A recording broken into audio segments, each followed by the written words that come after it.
Bonjour papa Eric, mobondele ya mboka, ndenge ni santé. Bonjour maman, santé za malamu. Ok, nga vraiment lelo na bengisi yo po toyebi ke yo zali mobondele ya mboka munene na Hollande. To bengisi yo pona koye kotuna yo a propos makambo ezali koleka vraiment awa na diaspora, surtout na France. Na ba combattant oyo bazali na souci ya mboka o balingi souci ya libération ya mboka na biso, mais tozo mona vraiment ba polémique bimi ebele na makambu ya combat. Tomoni Papi Volcan azo critiquer bandeko na oyo bazali na bolingo ya mboka oyo bazali ko bundela mboka. D'abord Papa Honoré Ngwanda et na nani Odombo na Martin Sali. À propos na yo ndongo zali mobundela mboko mona ndenge nini? Merci pour la question maman nangai. Vraiment pour nangai ezali mawa mingi komona bandeko oyo to bundara na bango parce que nga pende nazolo babwe nazali pe parmi naza cofondateur ya Apareco na Hollande. Tant au bandaki Apareco na fin 2004-2005 à partir il y a livre au Papa Honoré Ngwanda présenté qui crime organisé en Afrique centrale. La première intervention Papa Honoré Ngwanda salaka avant banda mobiliser batu na ba salle comme ça ba conférence ba meeting bandaki na na première intervention na salaka ou présenté ka livre ya crime organisé en Afrique centrale. La vidéo a expliqué quand ndenge président ya Rwanda na Burundi ba kufera na avion tout ça. Na badolite. Donc pour nangai ezama mingi na bandeko ya France. Comment on ndeko la Papi Volcan. Ngai pe nazo faire partir na plateforme ya RCK parce que to inauguraka RCK sortie officielle le 28 août 2011. Ce bozongi même na ba internet, botali ba image, bo mona ke ba délégation sur ba pays. Il y a qui pour la jour il y a inauguration, il y a sortie officielle, il y a RCK le 28 août 2011, ngape nazali na kati. Donc nazali lokola nazape cofondateur il y a RCK. Tozalaki na ndeko Martin Sali, tozalaki na ndeko Papi Volcan, tozalaki na ndeko Ngando le crocodile oyo ya Londres, na ndeko Sankara obaka na Ngando le crocodile ya Londres. Na bandeko mususu bayaki na bango et puis pour na Hollande awa tuzaki na bandeko lokola ngai na ndeko na bino Eric Salongo l'incorruptible mubundeli ekolo muto abanda kompa awa na Hollande. Alors tuzaki na bandeko o balanda biso na sima oto continue na bango komba lokola ba Papa Jean Cobra, Papa lokola ndeko na biso Placide de Jésus, lokola ndeko Gimpongo, lokola ndeko Eva na bandeko mususu oyo tokenda na bango to utana na Hollande. Lokola Blaise Ndongani tokena bandeko ebele oyo tosala oyo tokendaka sortie officielle ya RCK le 28 août 2011. Nde tozalaki wana na kati ya RCK ezali toujours plateforme ya pression. Donc tosalaki RCK lokola groupe moko ya pression ya ba jeune, mais nde tozala moko na kati na biso bato mususu bazali bato ya MNC, bato mususu bazali bato ya Apareco. Comme moi par exemple, na utaki na branche ya Apareco, bato mususu bauti na IDPS, mais biso nyonso wana, maman na biso ezali Congo. Tableau de bord na biso nyonso wana, oyo toza do bakombo nyonso na tangeli bino, biso nyonso maman na biso Congo. Alors tant ozomona mutu aleki na image abimi na TV po aloba to afinga ndeko mususu nyonso wana ezali bénéfice eza na avantage ya bato oyo baza na pouvoir oyo ba occupant batuti rwandais na ba congolais mususu baza assoiffé d'argent oyo ba travaillera pona mabumu na bango. Eza malamu te koleka na TV ko dénigrer maninga oyo aza caporal na armée soki nini o azalaki soki caporal soki ya commandant soki kabengele ba mwa da Congo. En tout cas eza ma mingi parce que c'est to bana ko lobaki ote o asalaki boy lelo entre biso to bandi ko fingana ko bunda tout ça awa entre biso na biso ezali ko bénéficier na ezo à l'avantage ya pouvoir et occupation au bazo linga ba balkaniser Congo boyebi déjà pays le Congo Brazzaville baza moins de 5 millions mais biso na Congo to kufeli 8 à 10 millions d'habitants bandeko botika ba distraction papi volcan tika ba distraction to pesa na yo mbote to solo rapena mingi te mettant to kutana ba manifestation to pesa na mbote je crois que jour ya sortie officielle il y a RCK le 28 août wana na Tikoloba 2011 to vandaka ngana yo place moko parce que ba cordon nyonso oyo ba coordinateur nyonso ba utaki na ba différents pays RCK monde ba chaki biso na première ligne ngai na yo papi volcan to vandaka place moko ngande kono Eric Salongo nazolo bela yo na moment oyo papa Honoré Ngwanda azali papa na biso yaya na biso papi volcan papa wana pe asali mingi quand même na combat otoza ko bunda na landi image olobi yo muto banda ko ba soki awa na Europe avant soki pendenge nini alobi abandi combat avant papa Honoré Ngwanda abundisa Mobutu.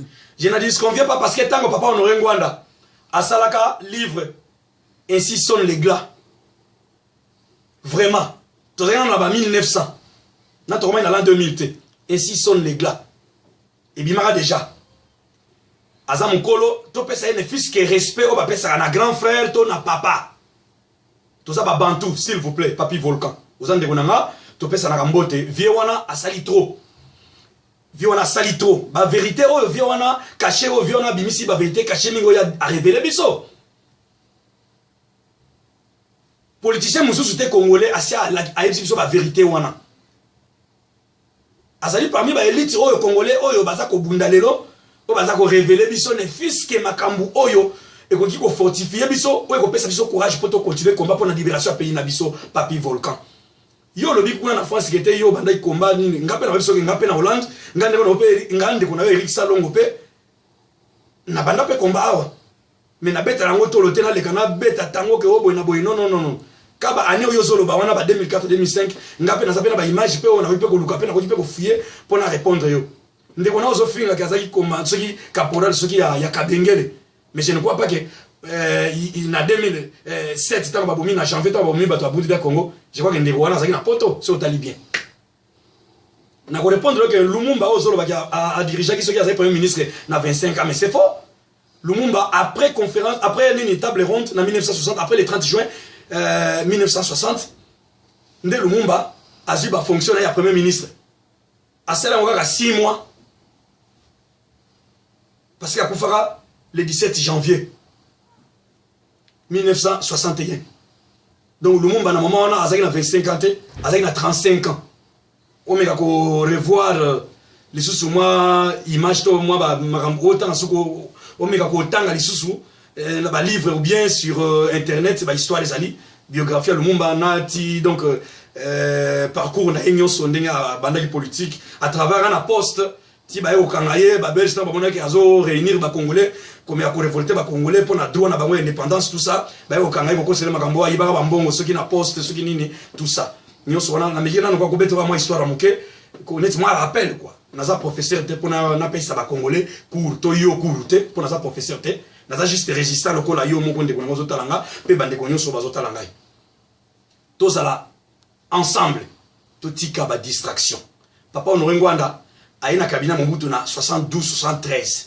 akuta ba papa lokola ba Edouard Mokolo en Pombo ndenge moko lo ba ke ba kuluto ba encadraye eza ko ba Mokolo en Pombo bazaki na cabinet wana ba kuluto bazaki ko ba Vundu awe ba tebele basala wana ba maître nini tout ça basala Kengo wa dondo basala pe wana ti Kengo nommé 5 fois premier ministre ya Congo par le feu maréchal Mobutu. Nazo ko zo cité kombo Kengo te, nazo zo cité kombo Mokolo en Pombo te, nazo ka nanonande ozolo ba wana 92 pour na bato na France. Na 92 oyo zolo ba wana nga nazo rappeler que c'est Mandungu Boulanyati mutozaka ministre intérieur à l'époque. Batebele Bazalaki, Oyo Bazalaki, Ezaki Pe Nani Mutara Premier ministre à l'époque. Na gouvernement, si je me rappelle bien, Premier ministre Mandungu Azaka, je crois, ministre intérieur, et puis, Ezaka, je crois, Premier ministre, je crois, Ezalaka, Oyo Katange Mususu Wana, je crois, Ngunza Karliban de l'Omo Andengwana, si je ne me trompe pas. Tolingana. Martin Sali, Azan de Gonayo. Bino moko RCK à France, Bouti Kolobake. Ota Kolobali Kambuya, Ndenge, ceux qui RCK France, et Tindara Moutake Koutana M23. Obomba ba vérité wana. Obomba ba vérité wana. Le lopo on a de Gonayo, moi, Nungu Ezali, Nde Eko Bimisango. Mais yo peut faire partir na bateau oyo, ba yebaki muto bien faire voyager qui a que no Koutana M23, ceux qui na Kenya, ceux qui ont na image oyo précédent au Salaki. Ceux qui na kati ya combat. Boza boye ko travailler to surtout na France. Bokomi ko za bambongo ceux qui fait gouvernement. Il y a occupation ba Rwandais ba génocideur. Maintenant na ça OK. Ngwanda n'a pas travaillé seul na cabinet Mobutu. A travailler na batebele ba ministre pe belé ba za pe na gouvernement. Oh lelo ba za toujours wana bangongo luo ba za wana. Mokolo Mpombo Edouard Aza, vice-président du Sénat, Kengo Adono, 5 fois nommé par le fait maréchal Mobutu, premier ministre. Bazaï Belé Bazawana. Bazaï Belé Bazawana. Il n'y a pas seulement Ngwanda Moutou à travailler dans Mobutu. Mais pourquoi la responsabilité nous vous avez dit pas Ngwanda, mais vous citez pas Congo et Bato Moussou. Nani a travaillé, n'a passé dans le gouvernement, il y a deuxième république, Oyo. Il est phase à épargné, il est tout le Congo n'a été kaka Oyo, a contribué quand même dans le combat qu'on mené pour la libération, pour l'intégrité nationale, pour la libération à Congo. Bande kobotika distraction, ngande kona bino Eric. Naza ko senga bino, papi Volcan zana respect na papa wana, na yaya wana, pour na baleki na ye, ba ko benga ye ba yaya, pour na biso bana to benga ye papa. Ngai mutu naza ko loba awa, je crois que papa père ozo image, azotana ko tala image oyo. Na bande ko nyonso ya ba radio Bendele. Ba papa Libita, ba mama émotion, ba mama Ngwandoline, bande bona biso nyonso o ba kolanda image oyo. Nani bande ko mususu oyo ilo poka na réalisation batu nyonso ba mama ekoke ya pareko batu nyonso bo kolanda image oyo. Nazali ndeko wa bandaka combat na Hollande. O bandaka penda donc résistance, penda donc devant la caméra pour batu bandaka ko banga ba sala na sima. To bandaka na biso yango avant. Ba 2003 2004 tango bandeko aye papi Volcan le bio ya Belgique ba bandaka soki ba nani ba moke tout ça soki ba Henri Mouke soki ba nani na batu mususu ba ça na Belgique mais en Hollande il y avait aussi des résistants comme moi votre frère qui vous parle à ce moment oyo nga Eric Salongo l'incorruptible patriote mais batu mi ba no ça on a sima ba caméra mais nga na se posera devant la caméra pour na sala interview moto liboso ba image ezali.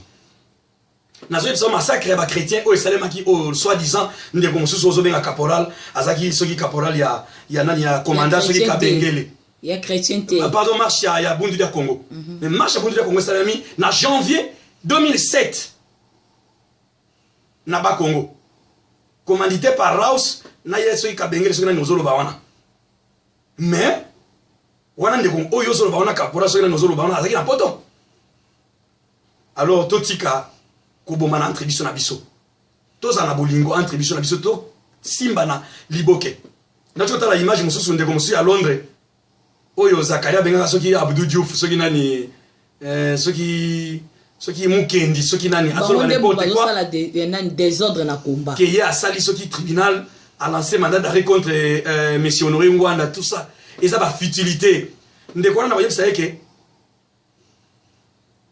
Kyungu, naoki asa soki muluba soki ya Katanga no?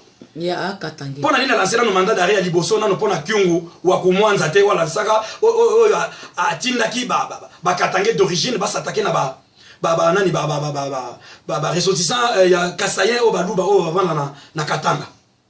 Pona nini Kyungu asana mutu liboso te ofo bakanga. Boyebi combien de Kasayen o bakufa na Katanga vraiment? Boyebi combien? Est-ce que les gens chrétiens ont fait Kinshasa soi-disant, bazaki commandité, ceux qui massacrent qui chrétiens, qui commandité par monsieur Honoré Ngwanda tout ça, ils ont pas futilité. Ils ont bénéficié na Kanambe, na bande konaye, il y a M23, Oyo Bino RCK France, botinda ki mutoke no kuta naye na Kenya.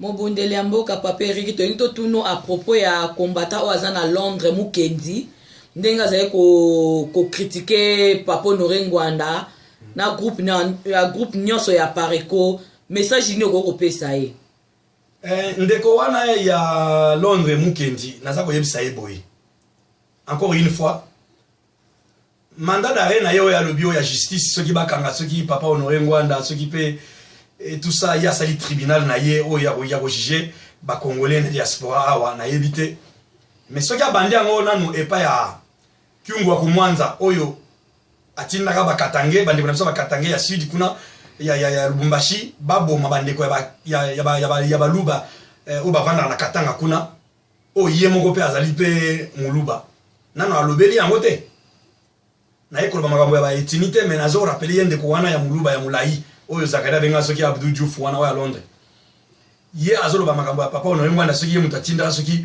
ba soda ba boma soki pe ba chrétien soki pe nini tout ça soki ba massacrer ba chrétien soki nini ya 92 mais il y avait un Mobutu qui était au pouvoir il y avait un ministre de l'intérieur ba Mandungu Bouleyate bazalaki ba premier ministre Ngunze Kalibon bazalaki bazapeka bato ya Katanga kuna lelo oyo muto boma Shebeya azande kona biso wana John Numbi oyo lelo akomi ko luka soki négociation soki na ba combattre Afrique du Sud tout ça mais yé azo soutenir John Numbi il a soutenu John Numbi alobi que John Numbi ayele mutu ya Kanambe peut-être John Numbi c'était assassin mais mutu siko yo sera soutenir John Numbi parce que John Numbi aza Katange yepe oyo ndeko na biso oyo Mulai Abdou Diouf oyo Londres azali pe Katange omoni siko ke na combat oyo azoya na tribalisme parce que il faut lancer d'abord mandat d'arrêt à Liboso contre nani Kyungu wa Kumwanza a lancé pe mandat d'arrêt contre John Numbi ou abomi batu et belé y compris le président à droit de l'homme il y a la voix de sans voix Floribert Chebe ana chauffeur naie Bazana Fidel Bazana sans compter pasteur Lukusa donc ils a dit John Numbi muto azalaki na kati ya ba opération na nyonso ozomona donc bandeko ebele oyo baza o bakufi ba monsieur ba mai tout ça ba John Numbi bazana kati baza pe bakatange toza wa pona kolobela makambo ba province parce que les leçons to kota mamba betini en tout cas tu as ko bebisa donc Congo ya ko kabona Congo ya ko koma donc makambo ko makona ba sécession c'est ba chombe poto ebi ke ba Katanga mingi ba demande ya Katanga na en tout cas na zone ba contre province ya Katanga te mais bande ko mingi ya Katanga ba sali ba erreur mingi lelo pour lelo yo Congo et comme na niveau ezokende c'est solo bande ko biso ba Katanga o ba soutenaki mwana ndeke waza na pouvoir politique nambe wana o akina ba bota ba jardinier ba soutenaki ye na 2001 après la mort ya papa na ya adoptif wa mema na Congo ndeko na biso Laurent Désiré Kabila o adoptaka ye na Tanzanie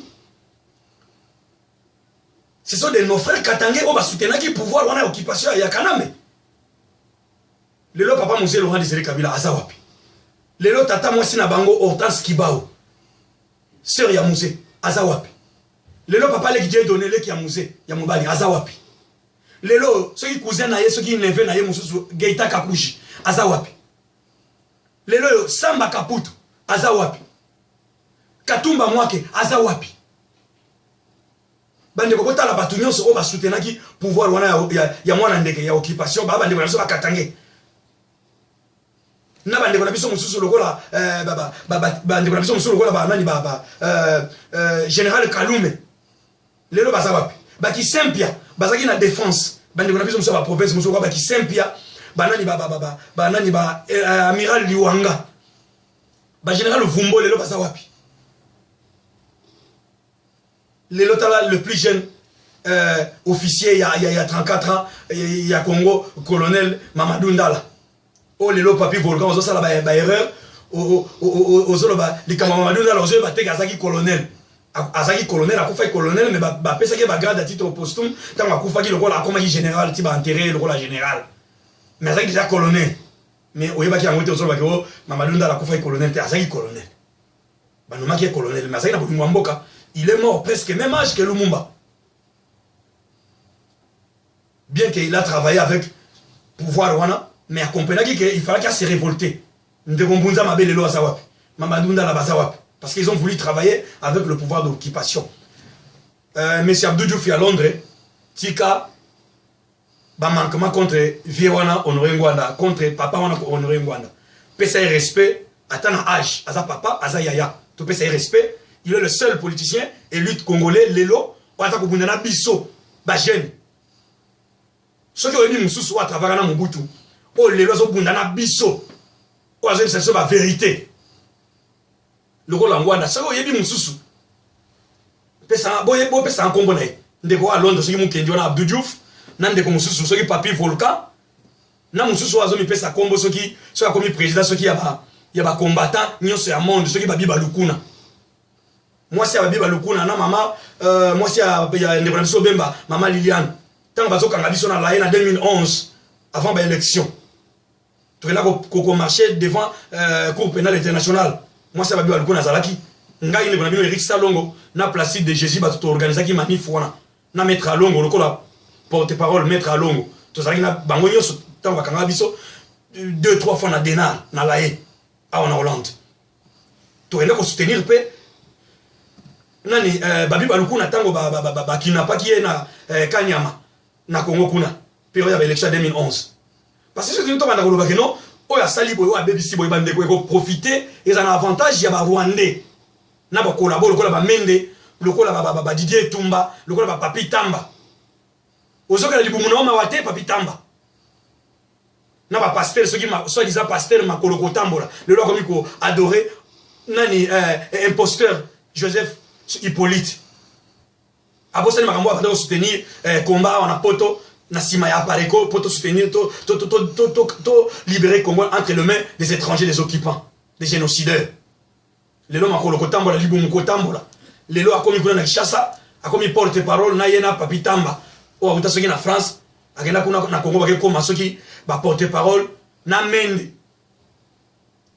après avoir travaillé na fait maréchal Mobutu azara ministre il y a transport banda 94 ti ba ko changer ba ko tia mettre nani Kinke Mulumba professeur Kinke Mulumba avant nani chute ya régime ya fait maréchal Mobutu bango yeso wana ils ont travaillé aussi avec fait maréchal Mobutu mais bozomo na bango te Papi Volcan bozomo na bango te bozomo na Edouard Mokolo Mpombo te bozomo na Kengo te bozomo na ba Mvundwa wete ba mettre Nini te bozomo na ba nani ba Lambert Mende te ozomona bato nyonso wana te ba travailler na fait maréchal Mobutu te bo eskizenga bande ko ya IDPS mais Papa Tshisekedi a fait partie aussi na bato oyo basalaki impère asala pe ba erreur na ye mais asa papa na biso alongwaka asali opposition to soutenir ye asa mona mboka moment ezali moment ya koloba te ke o asala boye o asala boye o asala boye c'est to biki o asala boye abebisi o asala boye bandeko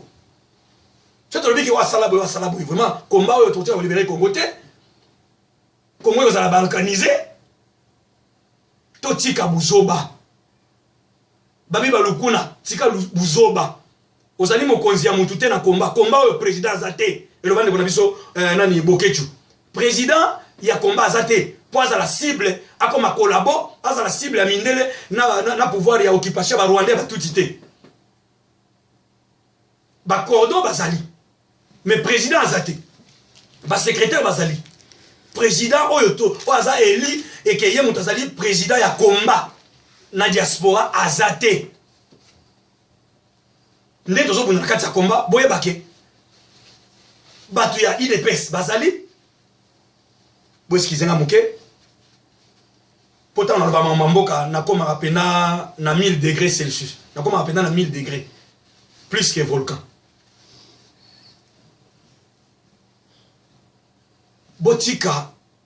botika buzoba babi balukuna tika buzoba oza président ya mutu te Papi Volcan tika buzoba bolingana na bandeko na yo lingana na Odombo lingana na Martin Sali ce qui vraiment boza babundeli ya ekolo ya solo lokola ngande ko na bino Eric Salongo ngana soutenir Jean-Pierre Bemba depuis élection 2006 après conférence il y a Papa Honoré Ngwanda Sara à Londres na août 2006 avant deuxième tour il y a élection où il y a Jean-Pierre Bemba na mona ndeke to soutenir MLC na bandenge et tout ba image ezali Maman Liliane ozola nangani makambo nazoloba Dieu donné wabi ozola na makambo nazoloba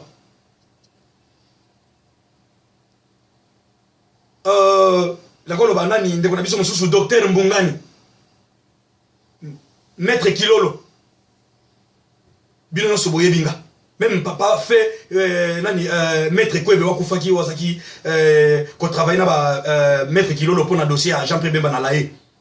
Bamutu Baye Binga.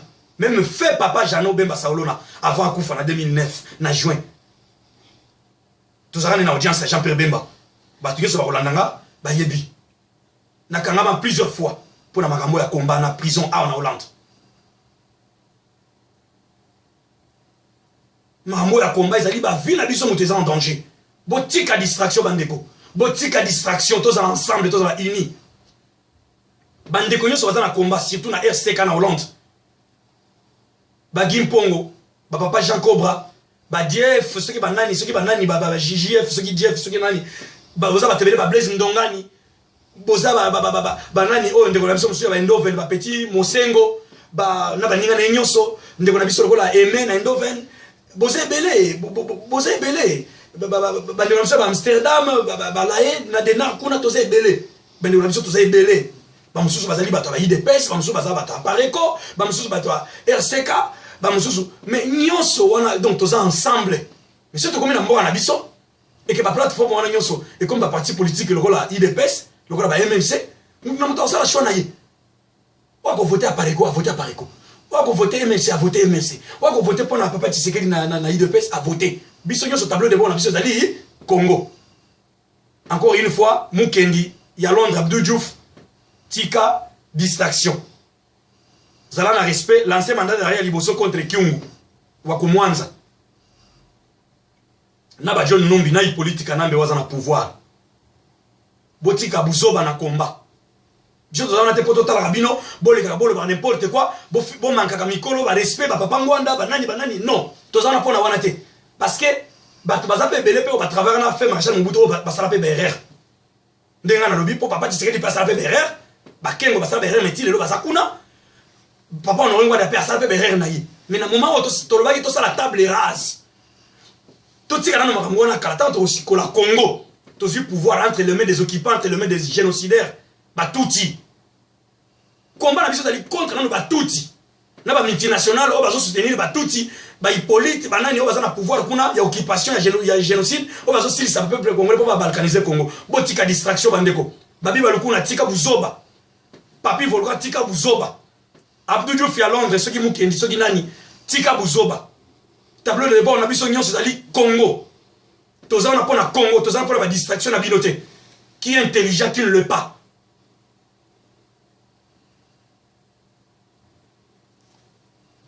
Toza s'adresser na ba Congolais. Toza s'adresser na ba Congolais. Donc mutu nyonso a évidemment pour la langue ya Molière. Comme moi par exemple, dans le Sabino, naza instruit. Je ne suis pas un garçon de la rue. Mais nous avons pas parlé de titre académique devant la caméra. Il y a moins de combien de temps. Tu as besoin de tout. Aux à la D4, aux à la D6, dans les baccalauréats, aux à la gradué, aux à la licencié, aux à la docteur. Biso tout tableau devant la société du Congo. Tout est important. Tout ça un peu comme les Chinois de Basalga à l'époque, il y a Mao. Tout construit dans le Congo, tout récupéré Congo entre les mains des occupants, des génocideurs. Combat contre Batouti, contre la multinationale. Le lobbying, on va soutenir l'occupation à Congo, l'organisation à Congo. Et ça entre nous. Il y a bien tout ça, le tribunal, après libération, comme les Français l'ont fait, comme les Allemands. Na bato oyo ba travailler ki oyo ba collaborer ki na ba Hitler tout ça. Bon moi ba tangi pendu na France, na Allemagne ba salat tribunal à Nuremberg et tout ça to yebi yango.